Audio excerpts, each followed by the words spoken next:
క్రైస్తవులు చాలామంది నిలువెచ్చగా ఉంటున్నారు. ఇది మనకు తగినది కాదు.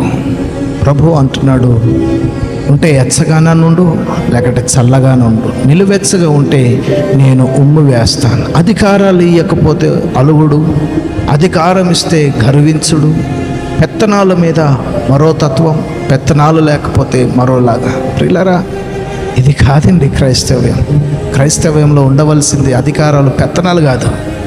తగ్గింపు కలిగిన జీవితం, తగ్గింపు.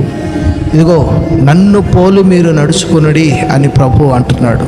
ఆయన వైపు చూడాలి, మనుషుల వైపు కాదు. మనుషులను చూసి నడవద్దు.